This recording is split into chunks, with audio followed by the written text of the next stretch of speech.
La guerre tourne mal pour les Allemands, qui ont besoin d'une victoire pour se remettre sur les rails, et vite. Et par vite, j'entends des bombardiers à réaction rapide capables de franchir l'écran de chasse allié et d'atteindre leurs colonnes blindées en progression. Mais le problème est de savoir comment les lancer précisément. C'est là qu'interviennent les incroyables porte-avions volants nazis. Capables de transporter tout, des bombardiers à réaction aux chasseurs suicides, ces avions géants ont le rayon d'action et la puissance nécessaire pour voler partout en Europe, et peut-être même jusqu'à New York. Ce projet, composé de 6 modèles différents, oui, 6, allait non seulement révolutionner le combat aérien sur le théâtre européen, mais aurait même peut-être permis à l'Empire nazi de remporter la guerre. Explorons le monde insensé qu'aurait pu être le porte-avions volant nazi à gâchette fluxoïde. En 1944 à 1945, la Luftwaffe était dans une situation désastreuse. Les bombardements alliés avaient dévasté la production de carburant et les infrastructures aérodromes allemandes, laissant de nombreuses pistes cratérisées ou inutilisables dans tout le pays. L'aviation allemande, autrefois redoutable, fut submergée par la supériorité numérique des Alliés et leurs attaques aériennes incessantes. Les chasseurs alliés sillonnaient l'Allemagne presque à leur guise, mitraillant et bombardant tous les avions Luftwaffe au sol. Dans une tentative désespérée de riposter, la Luftwaffe lança même une attaque massive contre les bases aériennes alliées le jour de l'an, l'opération Boden-Platte, qui réussit à détruire de nombreux avions alliés au sol. Mais les pertes allemandes furent irréparables et ne parvinrent pas à altérer la domination aérienne alliée. Début 1945, la défense aérienne allemande était défaillante. Manquant de pilotes expérimentés, de carburant et même d'aérodromes sûrs, l'Allemagne fut contrainte d'envisager des solutions radicales, comme un bombardier impossible à intercepter. Ce projet marqua la dernière étape du miracle de guerre allemand. Il n'est donc pas étonnant qu'il ait finalement échoué et qu'il ait été annulé. En termes simples, les Allemands étaient mal préparés et nettement désorganisés par rapport aux Alliés qui, grâce à leur logistique et leur planification, allaient finalement remporter la guerre. Pour riposter efficacement, les Wueffel rêvaient de bombardiers très rapides, capables d'atteindre les aérodromes ennemis et de revenir sans être endommagés. L'idée était qu'un bombardier suffisamment rapide, idéalement à réaction, puisse distancer toute interception alliée. Ils ont par exemple conçu l'Ardo R-234 Blitz, un bombardier à réaction difficile à intercepter, mais doté d'une charge utile limitée et nécessitant de longues pistes d'atterrissage, ce qui, je vous le garantis, est le point central de cette vidéo. Mais fin 1944, cette demande s'est transformée en recherche d'un bombardier capable de frapper par surprise et en toute impunité. La recherche d'un bombardier aussi perfectionné posait un problème pratique majeur, son lancement et son exploitation, compte tenu de la dégradation des infrastructures allemandes. Vous voyez où je veux en venir ? Un bombardier à réaction haute performance nécessiterait probablement une longue piste et une grande quantité de carburant pour décoller, prendre de la hauteur et atteindre des cibles lointaines. Des ressources qui faisaient de plus en plus défaut à l'Allemagne.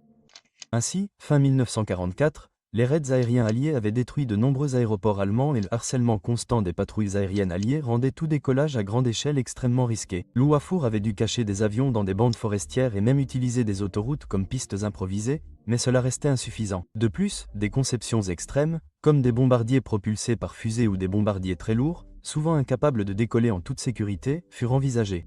Le haut commandement allemand comprit donc qu'il lui faudrait un système de lancement assisté ou une base non conventionnelle pour déployer ces nouveaux bombardiers à réaction offensif. Une solution audacieuse à ces problèmes était l'idée d'un porte-avions volant. Non pas un navire en mer, mais un immense avion-mer capable d'emporter de petits avions d'attaque. Et au lieu de s'appuyer sur des pistes vulnérables, le porte-avions géant, appelé en allemand, et je m'excuse d'avoir gâché cela, transporterait un ou plusieurs avions parasites vers la cible. L'idée était qu'une fois près de l'ennemi, les petits bombardiers attachés se détacheraient, fondraient à très grande vitesse pour frapper les bases alliées et, en théorie, reviendraient seuls ou seraient abandonnés, éjectant le pilote et le moteur. Ce concept promettait de contourner les problèmes logistiques du Luftwaffe. Le porte-avions fournirait le rayon d'action et la portance initiale, permettant aux bombardiers parasites d'économiser du carburant et d'éviter les longs décollages. Surtout, il permettrait également ces attaques surprises.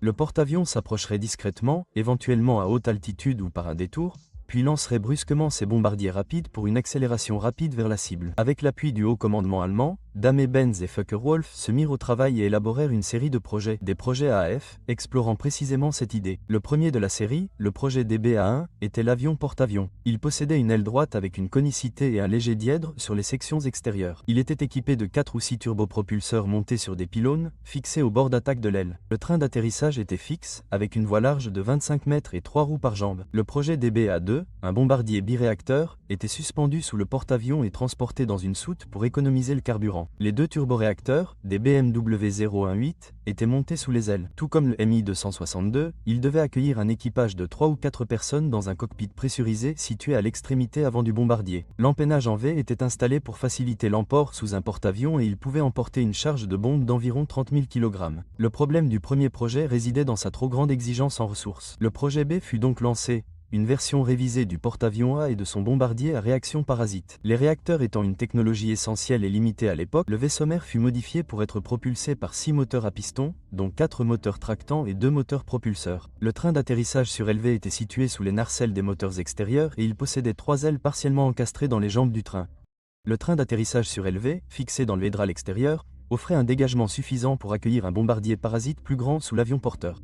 Ce bombardier présentait une silhouette fortement enchaînée, avec des ailes et des empennages en flèche. Il possédait aussi des dérives déédriques prononcées et doubles, munies de gouvernail. La puissance était assurée par un unique et imposant réacteur Dharma-Benz DBS-06, monté sur la partie supérieure centrale du fuselage, et qui devait fournir une poussée impressionnante de 12 700 kg. L'équipage ne comptait plus que 2 membres, au lieu de 4, assis dans un cockpit pressurisé situé à l'extrémité avant de l'appareil et emportant la même charge de bombes que la version originale. Or, l'un des défauts des 2 projets actuels était que ce bombardier à réaction unique, une fois abattu, rendrait l'avion porteur quasiment inutilisable. Les ingénieurs sont donc retournés à la planche à dessin et se sont demandé « Et si nous avions plusieurs petits bombardiers rattachés à l'avion mère ?» Et c'est exactement ce qu'était le projet C. Le projet C était quasiment le même avion porteur que le projet B, mais il a été repensé pour emporter plusieurs chasseurs bombardiers parasites, respectivement appelés projet E et projet F. Quant au projet D, je n'ai trouvé aucune source d'information à son sujet, mais nous savons qu'il y a une lacune dans la gamme. Il s'agissait probablement d'une version d'un chasseur parasite conçu pour le combat aérien. Mais tout ce que nous savons, c'est qu'ils sont rapidement passés au projet E,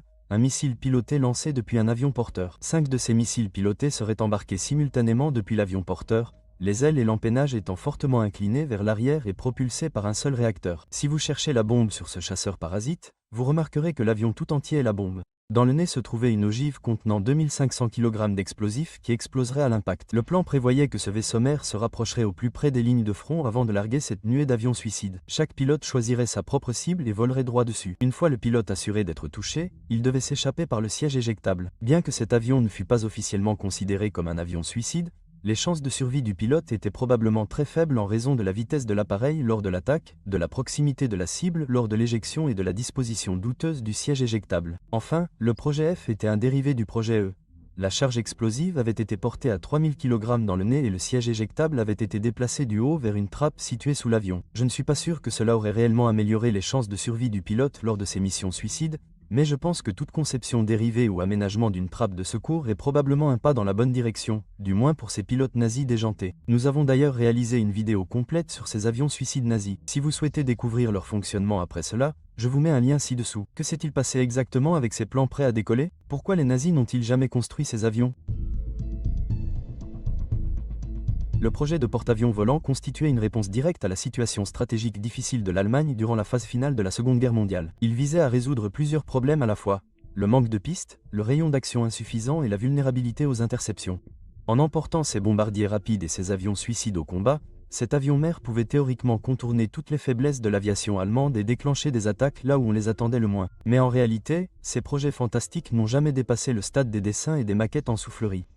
Car, en 1945, la capacité industrielle de l'Allemagne était en ruine, et de telles combinaisons extravagantes étaient bien trop complexes et gourmandes en ressources pour être réalisées dans un contexte d'effondrement total. Et c'est là qu'intervient ma théorie du papier aluminium. Je pense que certaines de ces entreprises ont fait travailler leurs ingénieurs sur des projets stupides pour plaire à l'administration nazie et les empêcher d'être intégrés et envoyés sur le front russe. Mais dans le cas des projets Dharma-Benz, les principaux instigateurs étaient Fritz Nallinger et Erich Hubert d'Adama-Benz. Ces deux personnes, le directeur technique de l'une des entreprises allemandes les plus importantes et cruciales pour la guerre, et l'ingénieur turboréacteur travaillant pour cette entreprise, avaient tous deux la fin de la quarantaine et aucun d'eux n'avait beaucoup de chances d'être envoyé sur le front russe. Et puis, chez Focke-Wulf, qui travaillait avec eux, l'ingénieur chargé de régler les détails pratiques était Herbert Wolf, identifié dans les registres de l'entreprise comme l'un des 17 hommes les plus importants de l'entreprise, devant de nombreuses autres personnalités célèbres. Il semble peu probable qu'il ait été envoyé au front et qu'il ait bénéficié d'une protection. Il s'agissait peut-être d'un simple projet de papier ou d'une protection des autres employés de l'entreprise. Quoi qu'il en soit, le projet n'a pas vraiment été assez ambitieux pour mobiliser trop de ressources. Le temps manquait. Mais les hommes qui y ont travaillé semblent avoir sincèrement cru que l'idée valait la peine d'être poursuivie. Sinon, nous n'aurions pas vu tous ces plans et ces plans élaborés. Pourquoi ont-ils pensé que cela était nécessaire à la fin de la guerre est tout à fait inexplicable, et j'aimerais beaucoup connaître vos théories dans les commentaires. Néanmoins, la quête même d'un porte-avions volant souligne l'urgence avec laquelle les nazis cherchaient une arme miracle pour riposter à l'US Air Force et à la RAF. C'était une tentative audacieuse de réécrire l'une des règles de la guerre aérienne, née d'une nécessité stratégique et d'un désespoir profond, même si elle restait théorique au crépuscule du Troisième Reich.